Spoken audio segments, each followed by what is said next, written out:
नमस्कार साथियों, Suryanagari unique law classes के यूट्यूब चैनल पर मैं डॉक्टर उर्मिला राठी आपका हार्दिक स्वागत और अभिनंदन करती हूँ। बात करें हम लोग जुडिशरी के एग्जाम की, इसी कड़ी में आज आपके सामने मैं एक ऐसा सब्जेक्ट लेके आई हूँ जो छोटा सा है पर थोड़ा टफ सा है, उसकी लैंग्वेज थोड़ी अजीब सी है और उस सब्जेक्ट का नाम है स्पेसिफिक रिलीफ एक्ट। उस सब्जेक्ट का नाम है स्पेसिफिक रिलीफ एक्ट, जिसे आप लोग बोलते हैं SRA 1963। इसका एक्ट नंबर है, उल्टा करते हैं और ++1 कर देते हैं तो बन जाता है 47। ये इसका एक्ट नंबर है 47, क्योंकि जो लिमिटेशन है उसका उल्टा करते 36 हो जाता है, तो इसका एक्ट नंबर 47 है। आइए थोड़ी सी चर्चा करते हैं इस एक्ट के बारे में कि ये एक्ट है क्या, इस एक्ट में हमें क्या क्या चीज़ें जो हैं मिलती हैं। सबसे पहला SRA एक प्रोसीजर लॉ है। क्या कहा? SRA एक प्रोसीजर लॉ है। और किसका प्रोसीजर लॉ है? सिविल का प्रोसीजर लॉ है। पहला प्री का क्वेश्चन, सिविल लॉ का प्रोसीजर लॉ है। तो आपके पास मैंने बोला सिविल लॉ का प्रोसीजर लॉ है, तो सिविल लॉ में कितने प्रोसीजर लॉ हैं? CPC है, SRA है, एविडेंस है और लिमिटेशन है। तो सिविल लॉ के पास 4 हैं, CPC, SRA, लिमिटेशन, एविडेंस। अर्थात प्रोसीजर लॉ वो लॉ होते हैं जो सब्सटेंटिव लॉ को एनफोर्स करते हैं। ठीक है, अब आया SRA किसको वैसे प्रोसीड करता है? तो आपके पास 2 एक्ट हैं और उन 2 एक्ट का नाम है आपके पास, वो 2 एक्ट हैं आपके कॉन्ट्रैक्ट और TP। आप जब अपना कॉन्ट्रैक्ट एक्ट पढ़ेंगे और जब आप अपना TP एक्ट पढ़ेंगे तो TP और कॉन्ट्रैक्ट एक्ट में जब भी कोई भी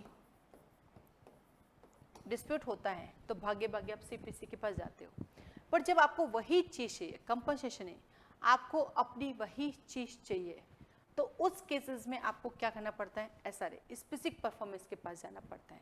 तो इसलिए भागे भागे SRA में आते हो। नंबर 1 तो एक तो स्पेसिफिक परफॉर्मेंस के लिए आते हो। सेकेंड वन, आप कोई आपके घर के बाहर कोई चीज़ बना रहा है, आपको उसको रोकना है, प्रिवेंट करना है, तो उसके लिए भी रिलीफ मिलती है, उसका नाम है प्रिवेंटिव रिलीफ। इसका मतलब हुआ ये जो SRA है ये 2 रेमेडी प्रोवाइड कराता है। पहला तो ये स्पेसिफिक परफॉर्मेंस करवाता है जो आपको देना, और दूसरा प्रिवेंटिव रिलीफ देता है आपको। प्रिवेंटिव रिलीफ के अंदर इसमें 3 चीज़ें हैं, temporary injunction, mandatory injunction, perpetual injunction. Hindi में अस्थायी व्यादेश, स्थायी व्यादेश और आज्ञापन। बट इनडायरेक्टली देखा जाए तो यहाँ पे प्रोहिबिटरी इंजंक्शन भी है, निषेधात्मक इंजंक्शन भी है, जो बात करता है सेक्शन 42। तो SRA डायरेक्टली 3 और इनडायरेक्टली 4 तरह के इंजंक्शन प्रोवाइड कराता है, जबकि CPC एक करवाता है, ऑर्डर नंबर 39 टेम्पररी इंजंक्शन। तो CPC में टेम्पररी है, तो यहाँ SRA भी कहता है CPC से पढ़ लो तुम, और बाकी जो है 3 मैं तुम्हें दे देता हूँ। तो यहाँ पे 2 तरह की रिलीफ है, एक मुझे वही चीज़ चाहिए तो मिलता है आपको स्पेसिफिक रिलीफ, एक ये नहीं होना चाहिए तो मिलता है आपको क्या बोलते हैं प्रिवेंटिव रिलीफ। ठीक है, और ये कैसा लॉ है? सिविल का प्रोसीजर लॉ है। अब एग्जाम में SRA के क्वेश्चंस डायरेक्ट भी आते हैं, प्रॉब्लम बेस्ड क्वेश्चन भी आते हैं। तो आइए एक छोटा सा ओवरव्यू देखते हैं SRA का कि कैसे उसके चैप्टराइजेशन आप याद कर सकते हैं। SRA में अमेंडमेंट हो चुका है, तो जिनके पास ये पुराना बैरक है वो लोग अपना बैरक चेंज कर लीजिए, क्योंकि अब इसमें अमेंडमेंट हो चुका है 2018 में। ठीक है, चलिए SRA कहता है कि मेरे पास 3 पार्ट्स हैं। कितने पार्ट हैं? 3 पार्ट हैं।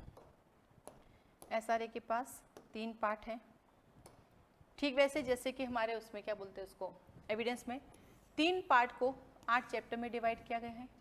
एक्सटेंड इसका पूरे इंडिया में है 31 अक्टूबर 2019 से। कमेंसमेंट इसका 1 मार्च को हुआ है, 1 मार्च 1964 को, और सिग्नेचर इस पर 13 दिसंबर को हुआ है। कब हुआ? 13 दिसंबर को हुआ है। पार्ट 1 जैसे कि सबका है वैसे इनका है। बात करता मैं तो प्रीलिमिनरी हूँ। क्या है पार्ट 1? प्रीलिमिनरी। पार्ट 1 में कोई भी तरह का चैप्टर्स नहीं है, अकेला है 1, 2 का 4। पार्ट 1 अपने आप में वेरी इंपॉर्टेंट है, इसमें बताता है कि सिर्फ और सिर्फ SRA सिविल मैटर्स पे अप्लाई होता है, ये क्रिमिनल मैटर को एनफोर्स नहीं कराता है। ये सिर्फ सिविल लाइबिलिटी को एनफोर्स करेगा, ये क्रिमिनल मैटर्स पे अप्लाई नहीं होगा। पार्ट नंबर 2 कहता है मैं स्पेसिफिक रिलीफ करूंगा 5 से 35, जो कि डिवाइडेड है चैप्टर 1 से लगाकर आपके 6 तक, और पार्ट 3 कहता है मैं प्रिवेंटिव रिलीफ हूँ 36 से 44, जो कि 2 सेक्शंस रिपील हो चुके हैं 43 और 44, और ये 2 चैप्टर में डिवाइड हैं।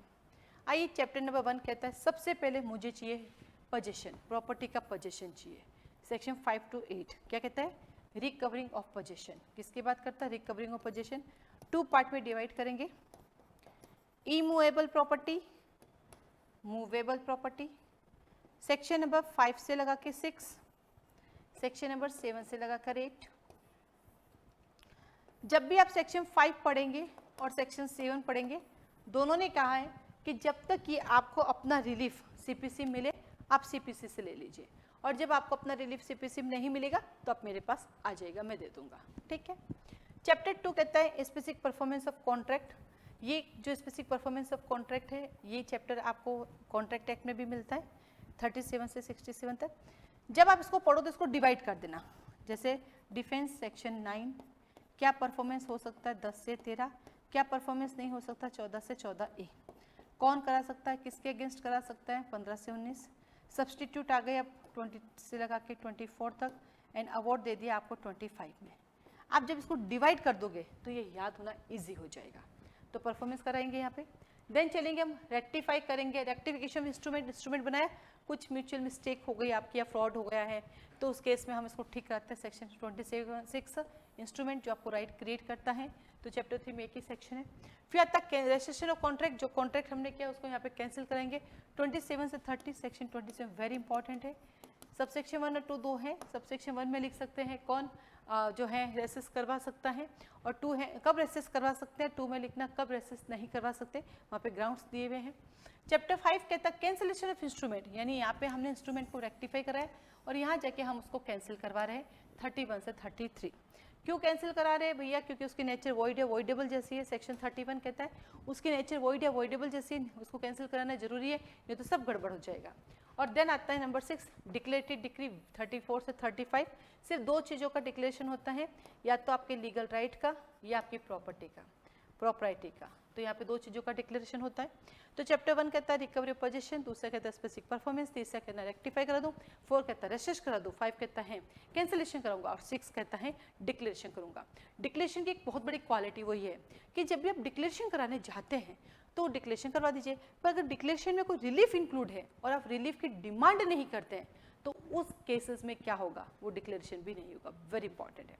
देन चलते हैं हम चैप्टर नंबर 7 की तरफ, जो बात करता है आपकी इंजंक्शन जनरली की 36 से 37 एग्जाम में क्वेश्चन आता था definition of temporary injunction and perpetual injunction. और देन आता है आपके पास चैप्टर नंबर 8 जो बात करता है परपेचुअल इंजंक्शन 38 से लेकर 44 तक। किसकी बात करता है, सेक्शन 38 से 44, जिस पर 2 सेक्शन रिपील हो चुके हैं। यहाँ पे सवाल आता है टेम्पररी इंजेक्शन जो कि ऑर्डर 39 सीपीसी में पढ़ते हैं, फिर आता है परपेचुअल इंजेक्शन जो लॉन्ग टर्म देते हैं, फिर मैंडेटरी इंजेक्शन जो हो चुका है और यदि वो गलत है तो उसको हटाया जाए। एक बेस्ट एग्जाम्पल से मैं हमेशा समझाती हूँ कि एक मकान है, उस मकान पे खिड़की बनने वाली है, तो आपने कहा भाई एक बार रोक दे, कोर्ट का ऑर्डर लेकर आते हैं, तो टेम्पररी इंजेक्शन एक बार रोक दीजिए, कोर्ट जो कहेगा कर लेना। फिर कोर्ट से ऑर्डर आता है अब इस खिड़की कभी नहीं बनेगी, ये परपेचुअल ऑर्डर, और यदि आपने खिड़की बना दी तो आप मैंडेटरी इंजेक्शन लगे खिड़की को वापस हटा सकते हैं। तो एक खिड़की से तीनों समझे, खिड़की रुक जा भाई अभी नहीं बनेगा टेम्पररी इंजेक्शन, खिड़की कभी नहीं बनेगी परपेचुअल इंजेक्शन, और बनी हुई खिड़की को हटाना पड़ेगा, दैट इज अ क्या बोलते हैं मैंडेटरी इंजेक्शन। तो फिर ये प्रोहिबिटरी इंजेक्शन क्या है, ये नेगेटिव क्या है, प्रोहिबिशन क्या है, निषेधात्मक क्या है। तो सेक्शन नंबर 41 कहता है, 41 का ई जो पॉइंट है वो 42 के साथ जाता है। 42 कहता है जिस काम को करने के लिए मजबूर नहीं कर सकते उस काम को ना करने के लिए रोका जा सकता है।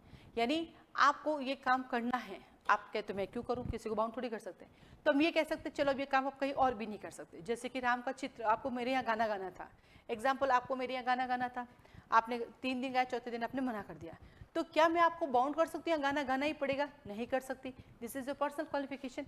लेकिन यस मैं आपको प्रोहिबिटेड कर सकती हूँ कि इस टाइम पीरियड में जितना हमारे बीच सेवा, आप कहीं और भी गाना नहीं गा सकती, आप कहीं और भी गाना नहीं गा सकती।